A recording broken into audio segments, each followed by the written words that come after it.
നമസ്കാരം. മിഡിൽ ഈസ്റ്റിലെ സംഘർഷങ്ങളുമായി ബന്ധപ്പെട്ട് ഇപ്പോൾ പുറത്തു വരുന്ന വാർത്ത ചിലർക്കൊക്കെ വല്ലാതെ സഹിക്കാൻ കഴിയാത്തതാണ്, നിരാശപ്പെടുത്തുന്നതാണ് എന്നതാണ് ഏറ്റവും പ്രധാനപ്പെട്ട വിവരം. അതിലൊന്നാമത്തേത്, ചിലരൊക്കെ ഹൃദയം പൊട്ടി മരിക്കുന്ന വിധത്തിൽ അലമുറയിട്ട് കരയുമ്പോൾ അവരെ കൂടുതൽ സങ്കടപ്പെടുത്തിക്കൊണ്ട് അലമുറയിടാൻ പ്രേരിപ്പിച്ചുകൊണ്ടുള്ള ഒരു പ്രധാനപ്പെട്ട വാർത്ത പുറത്തു വരുന്നു. ഇറാന്റെ മുൻ പരമോന്നത നേതാവ് ആയത്തുള്ള അലി ഖംനായിയുടെ സംസ്കാര ചടങ്ങുമായി ബന്ധപ്പെട്ട് ഇന്ത്യൻ പ്രധാനമന്ത്രി നരേന്ദ്രമോദിയെ ഇറാൻ ക്ഷണിച്ചിരുന്നു, ഔദ്യോഗികമായി തന്നെ. എന്നാൽ ഈ വാർത്ത പുറത്തു വന്ന സമയത്ത് ആ വാർത്തക്കടിയിൽ ചില ആളുകളൊക്കെ ഒരിക്കലും ഇന്ത്യ പോകില്ല, മോദി പങ്കെടുക്കില്ല എന്നൊക്കെ പറഞ്ഞ് വലിയ ആത്മവിശ്വാസം പ്രകടിപ്പിച്ചിരുന്നു. എന്തായാലും അത്തരക്കാർക്ക് കനത്ത തിരിച്ചടി കിട്ടുന്ന ഒരു പ്രധാനപ്പെട്ട വിവരം പുറത്തു വരുന്നു. അതായത് ഇന്ത്യയുടെ ഉപരാഷ്ട്രപതി, ഇന്ത്യയെ പ്രതിനിധീകരിച്ച് അദ്ദേഹം ഈ സംസ്കാര ചടങ്ങിൽ പങ്കെടുക്കും എന്നുള്ളതാണ് ആ വിവരം. എങ്ങനെ ചില ആളുകൾക്കൊക്കെ ഈ ഒരു വാർത്ത, ഈ ഒരു വിവരം സഹിക്കാൻ കഴിയും എന്നുള്ളത് എത്ര ചിന്തിച്ചിട്ടും ഒരു പിടിയും കിട്ടുന്നില്ല. മറ്റൊരു പ്രധാനപ്പെട്ട വിവരം, ഇവിടെ യുദ്ധവുമായി ബന്ധപ്പെട്ട് അമേരിക്ക പറഞ്ഞ കാര്യങ്ങൾ അനുസരിക്കാതെ വന്നപ്പോൾ ഇസ്രായേലിനെതിരെ കൂടുതൽ നടപടികൾ കൈക്കൊള്ളാൻ അമേരിക്ക നിർബന്ധിതരായിരിക്കുന്നു എന്നുള്ളതാണ്. അമേരിക്കയുടെ ഉപരാഷ്ട്രപതി വൈസ് പ്രസിഡന്റ് JD വാൻസ് അക്കാര്യം വ്യക്തമാക്കിയിട്ടുണ്ട്. ഏറ്റവും കൂടുതൽ ഇസ്രായേലിന് ആയുധങ്ങൾ കൊടുക്കുന്ന ഒരു രാജ്യമാണ് അമേരിക്ക. അമേരിക്കൻ നിർമ്മിത യുദ്ധവിമാനങ്ങളാണ് ഇസ്രായേൽ ഉപയോഗിച്ചുകൊണ്ടിരിക്കുന്നത്. ഈ യുദ്ധവിമാനങ്ങളുടെ കരുത്തിലാണ് ഇസ്രായേൽ എപ്പോഴും മറ്റുള്ള രാജ്യങ്ങൾക്ക് മീതെ മെക്കിട്ട് കയറാൻ പോകുന്നത്. എന്തായാലും ഈ യുദ്ധവിമാനങ്ങൾ കട്ടപ്പുറത്ത് കയറാൻ പോകുന്നു എന്നതാണ് ഏറ്റവും പ്രധാനപ്പെട്ട വിവരം. ഈ യുദ്ധവിമാനങ്ങളുടെ സ്പെയർ പാർട്സുകൾ കൊടുക്കേണ്ട എന്ന തീരുമാനം അമേരിക്ക കൈക്കൊണ്ടിരിക്കുന്നു. അതുപോലെ തന്നെ മറ്റ് ആയുധങ്ങളുടെ പാർട്സുകളും കൊടുക്കേണ്ട എന്നുള്ളതാണ് അമേരിക്കയുടെ ഏറ്റവും പുതിയ തീരുമാനം.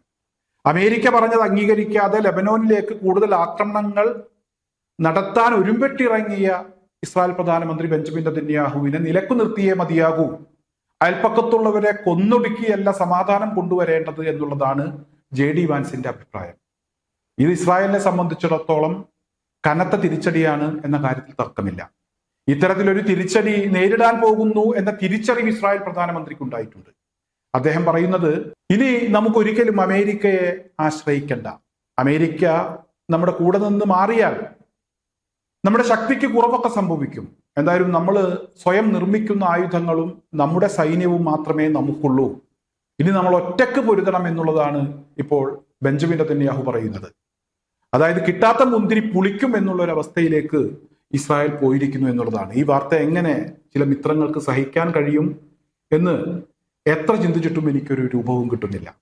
അതുപോലെ തന്നെ പ്രധാനപ്പെട്ട മറ്റൊരു വിവരം എന്നുള്ളത് നിങ്ങളുടെ ശ്രദ്ധയിൽപ്പെട്ട് കാണും. അമേരിക്കൻ സെനറ്റിൽ 48-നെതിരെ 50 വോട്ടുകൾ ഇവിടെ രേഖപ്പെടുത്തി ട്രംപിനെതിരായിട്ടുള്ള ഒരു പ്രമേയം പാസ്സായിട്ടുണ്ട്. അമേരിക്കൻ പ്രസിഡന്റ് ഡൊണാൾഡ് ട്രംപിന്റെ അധികാരം വെട്ടിക്കുറക്കുന്ന ഒരു പ്രമേയമാണത്. ഇനി അങ്ങനെ ഓടിച്ചെന്ന് ഇറാനെ ആക്രമിക്കാൻ കഴിയില്ല. ട്രംപ് കാല് മാറിയിട്ടും കാര്യമില്ല, വാക്ക് മാറ്റിയിട്ടും കാര്യമില്ല. ട്രംപിനെ സംബന്ധിച്ചിടത്തോളം ട്രംപിന്റെ അധികാരം, ഈ അധികാരത്തിന് അമേരിക്കൻ സെനറ്റ് തന്നെ കൂച്ചുവിലങ്ങിട്ടിരിക്കുന്നു എന്നുള്ളതാണ്. അവിടെയും ഇറാന് വലിയ വിജയം നേടാൻ കഴിഞ്ഞു എന്നുള്ളതാണ് ഏറ്റവും പ്രധാനപ്പെട്ട വിവരം. മറ്റൊന്ന് ഹോർമൂസിലെ ഇറാന്റെ അധികാരമാണ്.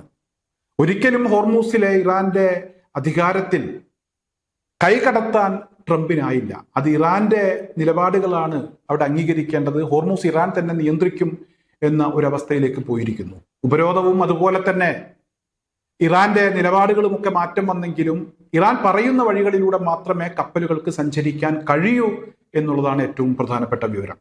എന്തായാലും എന്തുകൊണ്ടും ലോകം ആഗ്രഹിച്ച ഒരവസ്ഥയിലേക്കാണ് മിഡിൽ ഈസ്റ്റിലെ സാഹചര്യങ്ങൾ നീങ്ങിക്കൊണ്ടിരിക്കുന്നത്. ഇത് ചിലർക്കൊന്നും സഹിക്കാൻ കഴിയില്ല. നേരത്തെ ഇറാൻ പൊരുതി നിൽക്കുമ്പോൾ, ഹൂത്തികൾ പൊരുതി നിൽക്കുമ്പോൾ, ഹിസ്ബുള്ള പൊരുതി നിൽക്കുമ്പോഴൊക്കെ നമ്മൾ ഈ ഒരു സാഹചര്യത്തെക്കുറിച്ച് പറഞ്ഞിരുന്നു. ആ സാഹചര്യത്തെക്കുറിച്ച് പറയുമ്പോൾ തെറിവിളിച്ചും മെക്കിട്ട് കയറിയുമൊക്കെ വീഡിയോ കടിയിൽ പ്രത്യക്ഷപ്പെട്ടിരുന്ന ചില ആളുകളുണ്ട്. അവരൊക്കെ വലിയ നിരാശയിലാണ്. ഒന്നും പറയാൻ കഴിയാത്തൊരവസ്ഥയിലേക്ക് അവരൊക്കെ പോയിരിക്കുന്നു എന്നുള്ളതാണ് ഇപ്പോഴത്തെ ഒരവസ്ഥ.